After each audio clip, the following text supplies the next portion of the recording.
하나님의 오늘 우리에게 주신 말씀은 여호수아 5장 2절에서 15절까지의 말씀입니다. 여호수아 5장 2절에서 15절까지의 말씀을 제가 봉독해 올리겠습니다. 그때 여호와께서 여호수아에게 이르시되 나는 부싯돌로 칼을 만들어 이스라엘 자손들에게 다시 할례를 행하라 하시매 여호수아가 부싯돌로 칼을 만들어 할례산에서 이스라엘 자손들에게 할례를 행하니라. 여호수아가 할례를 시행한 까닭은 이것이니 애굽에서 나온 모든 백성 중 남자 곧 모든 군사는 애굽에서 나온 후 광야 길에서 죽었는데 그 나온 백성은 다 할례를 받았으나 다만 애굽에서 나온 후 광야 길에서 난 자는 할례를 받지 못하였습니다. 이스라엘 자손들이 여호와의 음성을 청종하지 아니하므로 여호와께서 그들에게 대하여 맹세하사 그들의 조상들에게 맹세하여 우리에게 주리라고 하신 땅 곧 젖과 꿀이 흐르는 땅을 그들이 보지 못하게 하리라 하시매 애굽에서 나온 족속 곧 군사들이 다 멸절하기까지 40년 동안을 광야에서 헤매었더니 그들의 대를 잇게 하신 이 자손에게 여호수아가 할례를 행하였으니 길에서는 그들에게 할례를 행하지 못하였으므로 할례 없는 자가 되었음이었더라. 또 그 모든 백성에게 할례 행하기를 마침에 백성이 진중 각 초소에 머물며 낫기를 기다릴 때에 여호와께서 여호수아에게 이르시되 내가 오늘 애굽의 수치를 너희에게서 떠나가게 하였다 하셨으므로 그곳 이름을 오늘까지 길갈이라 하느니라. 또 이스라엘 자손들이 길갈에 진쳤고 그달 14일 저녁에는 여리고 평지에서 유월절을 지켰으며 유월절 이튿날에 그 땅의 소사물을 먹되 그날에 무교병과 볶은 곡식을 먹었더라. 또 그 땅의 소사물을 먹은 다음 날에 만나가 그쳤으니 이스라엘 사람들이 다시는 만나를 얻지 못하였고 그해 가나안 땅에 소출을 먹었더라. 여호수아가 여리고에 가까이 이르렀을 때에 눈을 들어 본즉 한 사람이 칼을 빼어 손에 들고 마주 서 있는지라. 여호수아가 나아가서 그에게 묻되 너는 우리를 위하느냐 우리의 적들을 위하느냐 하니 그가 이르되 아니라 나는 여호와의 군대 대장으로 지금 왔느니라 하는지라. 여호수아가 얼굴을 땅에 대고 엎드려 절하고 그에게 이르되 내 주여 종에게 무슨 말씀을 하려 하시나이까. 여호와의 군대 대장이 여호수아에게 이르되 내 발에서 신을 벗으라 내가 선 곳은 거룩하니라 하니 여호수아가 그대로 행하니라. 아멘. 네, 언약 백성의 표지라는 제목을 가지고 오늘 말씀을 나누겠습니다. 오늘 말씀은 이제 여호수아 5장 말씀인데요. 하나님께서는 이제 요단강을 건넌 이스라엘 백성들에게 필수적이고 시급한 두 가지 의식을 이제 명하십니다. 그것은 할례와 유월절입니다. 유월절 를 지키기 위해서는요, 할례를 받은 자만이 참가할 수 있습니다. 그래서 이 할례와 유월절은 서로 긴밀하게 연결되어 있는 것인데요. 근데 이제 문제는 이스라엘 백성들은 지금 가나안 땅을 정복해야 되는 상황이 있죠. 지금 이때는 요단강을 건넌 사건 때문에 가나안 사람들이 심히 낙담하고 두려워하고 있을 때입니다. 또 주변에서 이스라엘 백성들의 침공을 우려하면서 전투태세를 갖추고 있는 이런 상황이라고 볼 수 있습니다. 그런데 하나님께서는 이때에 신속하게 가나안 정복 전쟁을 치르라고 명하지 않으시고 먼저 할례를 명하라고 하시는 것입니다. 이것은 어떤 의미입니까? 하나님께서 보실 때에는 가나안 전쟁을 당장 치르는 것보다 이스라엘 백성들과 이스라엘 백성들이 나와 하나님과의 관계를 바르게 세우고 예배자가 되는 것이 더 중요하다고 하는 뜻입니다. 할례를 행하지 않으면 유월절을 지킬 수가 없어요. 성경을 보면요, 40년 광야 시절에 그때 첫 해를 제하고는 유월절을 지킨 기록이 없습니다. 할례도 행하지 않았기 때문에 유월절이 회복되지 않았을 것으로 보여요. 그래서 그 시간은 어떤 의미에서 굉장히 길고 오랜 불순종과 수치의 시간이었던 것입니다. 불순종과 수치의 시간이 강야 40년의 시간이었던 것입니다. 그런데 이제 가나안에 들어왔기 때문에 그 불순종과 수치의 시간을 이제 끝내고 그 유월절의 절기, 제사, 예배를 통해서 하나님과의 관계를 바르게 정립하고 또 이스라엘 백성들의 정체성을 다시 한번 명확하게 세워야 된다고 하는 것입니다, 여러분. 할례를 행하면 어떻습니까? 며칠 동안은요, 움직일 수가 없습니다. 전쟁을 앞둔 상황에서 정말 이거를 실행하기가 어려운 상황이죠. 지금 백성들은 이제 약속의 땅이지만 정복해야 되는 가나안 땅에 지금 들어와 있는 상태입니다. 그때 이제 할례를 치러야 된다고 하는 것입니다. 우리 인간의 생각과 다르죠. 하나님은 전쟁보다도 하나님과의 관계, 또 너희들의 정체성을 바로 세우는 것이 더 중요하다고 말씀하고 있는 것입니다. 할례는 남자 생식기의 표표를 베는 것입니다. 남자의 생식기는요, 인간의 역사를 포함해서 인간적인 모든 것의 시작을 의미하는 것입니다. 근데 그것을 끊어버린다라고 하는 의미예요, 할례가. 오직 하나님으로부터 시작되는 하나님 중심적인 삶을 살아야 된다라고 하는 상징적인 의식인 것입니다. 인간적인 것을 다 끊어버리고 하나님으로부터 시작되는 하나님 중심적인 삶을 살겠다라고 하는 상징적인 의식이 바로 이 할례라고 하는 것입니다. 하나님은 아브라함 사이에 맺은 언약의 증표로서 이 할례를 주셨고, 이에 따라 이스라엘 백성들은 태어나면 8일 만에 남자아이가 이제 할례를 행합니다. 이로써 이제 하나님의 백성, 선민이 된다라고 하는 증표를 갖게 되는 것이에요. 그런데 어땠다고요? 근데 4절 말씀처럼 40여 년 전에 또 광야에서는 할례가 없었습니다.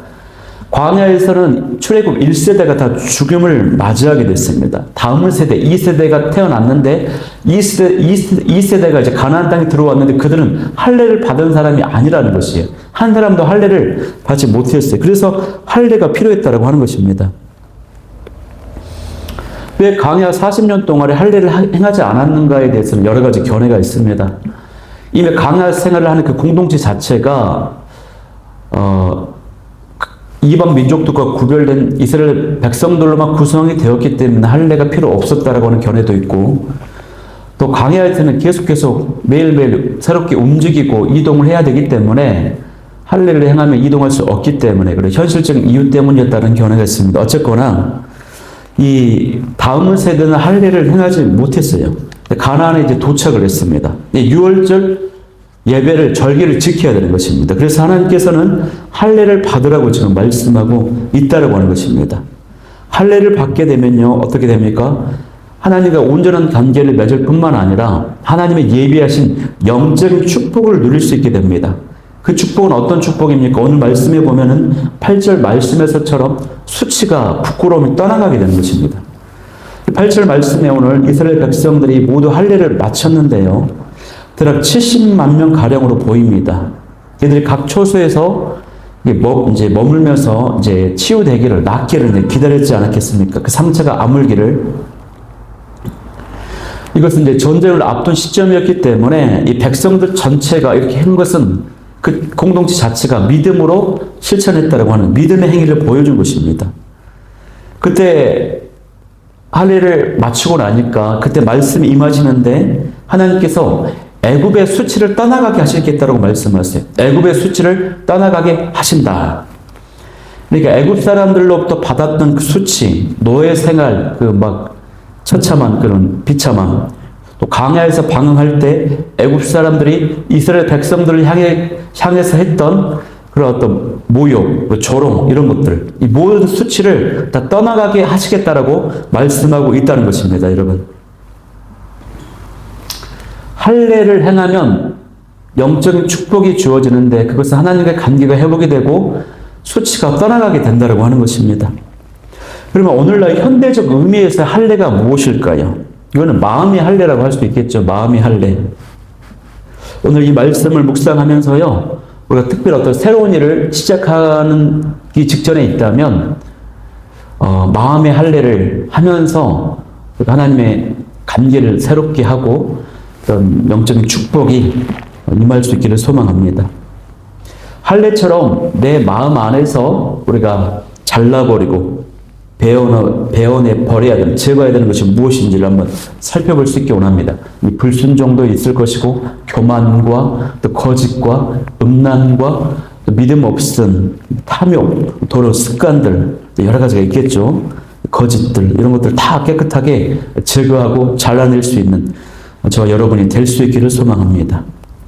이스라엘 백성들은요, 이 할례를 통해서 하나님의 자녀로 인정받을 수 있었고, 하나님과의 관계를 이제 새롭게 정립할 수가 있었습니다. 오늘날 이 현대인들이, 또 오늘날 그리스도인들이 하나님과 관계를 맺기 위해서는 무엇이 필요합니까? 무엇으로만 관계가 될 수 있을까요? 그것은 오직 예수 그리스도입니다, 여러분. 예수님 안에서요, 우리가 옛사람을 다 벗어버리고 예수님 안에서 다시 한번 예수 그리스도 이름으로 하나님께 나아가고 새 사람을 덧입는 축복이 있기를 소망합니다. 그래서 할례를 마친 이 백성들이 유월절을 지킵니다. 할례와 유월절은 하나님과의 바른 관계를 위해서 필수적인 것입니다. 가나안 땅의 길갈에서 할례를 시행한 지 이제 나흘 후에 4일 후에 이스라엘 백성들이 유월절을 맞이해서 그날을 지켰습니다. 이것은 이제 출애굽한 백성들이 이제 유월절 세 번째로 이제 지키는 것입니다. 첫 번째 유월절은 출애굽 전날에 애굽 땅에서 지켰고, 두 번째는 출애굽하고 나서 1년 후에 광야에서 지켰습니다. 시내산 아래에서 지켰습니다. 이제 세 번째로 지켜지는 것입니다. 가나안 땅에 들어가서 유월절 절기를 지키는 것이에요. 이 중요한 시기에 유월절을 지켜야만 했던 구체적인 이유가 있습니다. 그것은요, 유월절을 지키는 것이요, 우리에게 구원을 주시는 하나님을 기념하는 일이기 때문에 그렇습니다. 다른 그 어떤 사건보다도 유월절 사건은 바로 하나님께서 우리의 구원자가 되신다, 소망이 되신다라고 하는 것을 분명하게 나타내는 절기입니다. 전쟁 중에서도 우리 승리와 구원을 주시는 그 하나님을 믿고 고백하게 만드는 절기라고 하는 것이에요. 두 번째는요, 이 유월절 절기는요, 그 안에 누가 있습니까? 어린 양 대신 예수 그리스도, 어린 양을 기념하는 일입니다. 그래서 유월절을 성실히 준수하는 일은요, 이스라엘 백성들은 유월절을 어린 양을 통해서 유월절을 지키면서 이스라엘 백성들은 어린 양을 통해서 장차 오실 그 메시아, 또 그 메시아의 희생으로 말미암아 참된 구원을 바라보고 대망하게 되는 것이 대망하게 되는 것입니다, 여러분. 그래서 유월절을 통해서 장차 오실 그 메시아를 이제 대망하면서 소망하면서 나아가게 되는 것이에요. 세 번째는요, 이 유월절을 통해서 과거의 은혜를 기념하는 절기가 되는 것입니다. 과거에 이제 애굽에서 출애굽의 은혜를 주셨고 광야에서 지켜주셨고, 그래서 유월절을 다시 한번 지킴으로 인해서 하나님께서 앞으로도 은혜를 주신다, 가나안 땅을 정복하게 하신다, 이런 의미를 마음에 새기는 것입니다, 여러분. 그렇기 때문에 이스라엘 백성들 중에서 은혜 중에 은혜가 이 출애굽 사건이었는데, 그런 은혜를 기억하면서 앞으로도 가나안 정복을 하게 하실 것이다, 이런 마음을 새기는 것입니다. 이러한 정신과 가치들이 유월절 절기에 다 있었기 때문에 하나님께서는 이스라엘 백성들이 그 무엇보다도 유월절을 지키도록 하셨다고 하는 것이, 그 안에 담겨있는 이런 메시지와 정신들을 마음에 새기게 하셨다고 하는 것입니다, 여러분. 다시 정리해 볼게요. 구원과 승리를 주신 하나님을 기념하게 만드는 것입니다. 또 장차 오실 메시아를 대망하고 소망하고 그렇게 가게 한다고 하는 거예요. 그리고 지난달 주신 은혜를 마음에 새기면서 앞으로도 하나님의 축복하시고 은혜 주시고 인도하신다고 하는 마음을 새기는 것입니다. 사실 이런 메시지와 내용들은요, 어떤 의미에서 보면은 조금 관념적이고 추상적으로 이해될 수 있습니다. 근데 그것은 관념적이거나 추상적인 것이 아닙니다. 아주 실제적인 것이라고 하는 것입니다. 그래서 우리의 삶의 우선순위를요, 점검하는 것이 굉장히 중요하다고 하는 것이에요. 그리고 실상 이러한 요소들, 유월절을 지킴으로 해서 갖게 되는 그 메시지와 의미와 어떤 정신을 이 백성들의 마음에 새기면서 그를 통해서 힘과 용기를 얻고, 이것이 바로 가나안 정복 전쟁에 승리하는, 차지하는 원동력이 되었다고 하는 것입니다. 실제적인 요소가 되었다고 하는 것이에요. 전쟁 승리를 가져다주는 실제 힘이었다고 하는 것입니다, 여러분. 그러니까 단순히 감념적이다, 이론적이다, 뭐 추상적이다, 그것이 아니라는 거죠. 그 안에 담겨있는 정신과 내용이. 어떻습니까, 여러분? 우리가 바쁘기 때문에 기도해야 돼요. 그러니까 우리 우선순위를 점검해야 되는데, 바쁘기 때문에 기도해야 되고 큰일을 앞두고 있기 때문에 기도해야 되는 것입니다. 위기와 문제 앞에서 불안하고 두렵기 때문에 구원자요 승리자가 되시는 하나님을 붙잡고 바라봐야 된다고 하는 것입니다. 고난의 또 사항이 있습니까? 질병의 사건 속에 있습니까? 과거의 은혜를 기억하면서 힘과 용기를 내고요. 다시 은혜 주시는 하나님을 찬양하며 담대하게 용기를 얻어서 그 문제를 극복할 수 있어야 된다고 하는 사실입니다. 여러분. 이 은혜가 저 여러분 가운데 있기를 소망합니다. 그런데 이 유월절이 온전히 지켜지기 위해서는 음식과 관련된 규례가 있었습니다. 그것은 무교병을 먹는 것이었습니다. 이 무교병은요, 누룩을 제거한 떡입니다. 이 누룩은 제약을 상징하는 것이고, 이 누룩은 전염성이 강해서 이 제약의 전염성도 이제 상징하는 것인데, 악이 제거돼야 된다고 하는 것입니다. 그래서 무교병과 볶은 곡식을 먹고 나니 만나가 그쳤다라고 기록되어 있어요. 만나는 이제 이스라엘 백성들이 광야에서 먹었던 음식인데, 가나안 땅에서요, 가나안 땅의 그 소사를 먹은 다음날 이 만나가 그쳤다라고 하는 것입니다, 여러분. 여기서 이제 우리가 주목해야 되는 것은 이스라엘 백성들이 가나안 땅에 나오는 곡물을 먹을 수 있었다라고 하는 것이에요. 어떻게 그게 가능했을까? 이걸 그러니까 하나님의 비상한 간섭하심이고 인도하심이고 공급하심이었다고 하는 것입니다, 여러분. 만나가 그침으로 해서 이제 실제적으로 광야 생활이 이제 이스라엘 백성들이 종료가 된 것입니다. 이 사실은, 이 장면은요, 짧은 구절이지만 만나가 그쳤다라고 하는 것, 그리고 가나안 땅의 곡식을 먹었다라고 하는 이 기록은요, 하나님께서 섬세하게 인도하시고 때에 맞게 공급하시는 그 하나님을 가르쳐주고 있는 것이고요. 또 우리가 무조건 만나만을 의존하지 말고 우리가 스스로 경작하고 스스로 자력으로 할 수 있는 것은 스스로 할 수 있어야 된다고 하는 메시지가 여기에 담겨 있습니다, 여러분. 이제 가나안 땅에서 스스로 경작을 해서 그로 인한 열매를 맺어서 이제 먹고 살아야 된다고 하는 것입니다. 입만 벌리고 하늘만 바라보면 안 된다고 하는 것이에요. 바라보기는 우리가 마땅히 이제는 해야 될 바를 할 수 있기를 소망합니다. 그럼에도 불구하고 하나님은 때에 따라서 필요한 때 적절하게 공급하시고 인도하신다고 하는 사실을 꼭 기억할 수 있기를 소망합니다.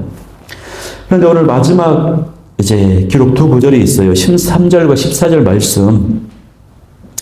13절과 14절에 이제 후반부에 아주 흥미로운 기록이 있는데, 이것은 이제 여호수아가 이제 지도자로서 여리고성을 이제 맨 처음에 정복을 해야 되기 때문에 정찰을 나갔습니다. 근데 정찰을 하던 중에 여호와의 군대 장관을 만난 거예요. 그 군대 장관이 칼을 들고 여호수아를 이제 만나게 된 사건이 이제 기록되어 있거든요. 근데 사실 이 13절, 14절 이 두 구절에 굉장히 많은 메시지가 있습니다. 묵상할 점이 굉장히 많아요. 시간 관계상 다 나눌 수가 없습니다. 예를 들면 리더로서의 여호수아의 어떤 자질, 또 책임감, 성실함, 또 용기, 믿음, 순종, 거룩, 겸손, 이게 다 나타나 있고요. 또 여호와의 군대 장관이라고 하는 그 정체를 통해서 천상의 세계에서 어떻게 하나님께서 천군천사를 움직이시는가, 이런 것도 엿볼 수 있습니다. 또 이 전쟁 승리의 비결이 이제 신을 걷고 거룩을 추구한다라고 하는 그런 메시지가 있다는 것도 좀 확인할 수가 있어요. 그런데 이제 그 중에서도 한 가지만 나누자면요, 할례와 유월절을 온전히 지키고 나서 하나님께서 친히 이스라엘 백성들을 위해서 싸우신다라고 하는 사실을 오늘 이 장면에서 우리가 발견하게 되는 것입니다. 할례와 유월절을 마쳤습니다. 이 의식을 통해서 하나님과 관계가 바르게 정립이 됐습니다. 그때와 비로소 하나님께서 이스라엘 백성들을 위해서 친히 군대 장관까지 보내셔서 친히 싸우시고 이 종복전쟁을 승리로 이끄신다고 하는 것입니다. 그래서 이 종복전쟁을 이미 이스라엘 백성들에게 주어졌고 이미 승리로 완성된다고 하는 것을 미리 보여주고 계시는 것이에요. 이 군대 장관은요, 하나님의 군대 장관, 다른 말로 말하면 하나님이십니다. 하나님이 직접 나타나셨다고 하는 사실이에요. 예수 그리스도 안에 있는 우리 인생도 마찬가지로 어려움이 있지만 구원과 승리로 확정된다고 하는 사실입니다. 이 사실을 꼭 기억할 수 있기를 소망합니다. 그러기 위해서는 다만 발에서 어떻게 해야 돼요? 내 발에서 신을 벗고 거룩을 추구하며 나아가야 된다고 하는 사실입니다. 신을 벗는다고 하는 것은요, 모세도 그때 여호와를 만날 때 신을 벗었는데 이 신은 도로움을 상징하는 것이기도 해요. 여기저기 막 더러운 곳을 오물과 막 지저분한 것들을 밟고 다니는 죄와 악함이 묻어있는 그 더러움을 벗어버리는 것입니다. 신을 벗어버리라. 그리고 이 신은 또 어떤 의미가 있습니까? 신을 신지 않은 존재는요, 너희들만 신을 신지 않거든요. 신을 신다는 건 자기 뜻대로 여기저기 갈 수 있어요. 자유로운 존재, 자유민. 그러나 신을 벗어라. 그것은 종의 신분.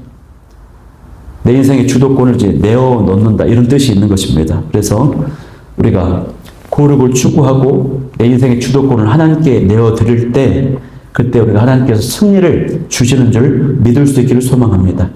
이 말씀을 기억하면서 기도하길 원하는 기도 제목 3가지는요. 첫 번째, 마음의 할례를 통해서 하나님과의 관계를 바르게 정립하게 도와주옵소서. 두 번째는 그 무엇보다 하나님 앞에 참된 예배자로 서게 하여 주옵소서. 세 번째는 나의 신을 벗고 거룩을 추구하며 주님께 주도권을 맡겨서 승리자가 되는 인생 살아가게 하여 달라고 이 기도 제목 가지고 뜨겁게 기도하며 나아가도록 하겠습니다.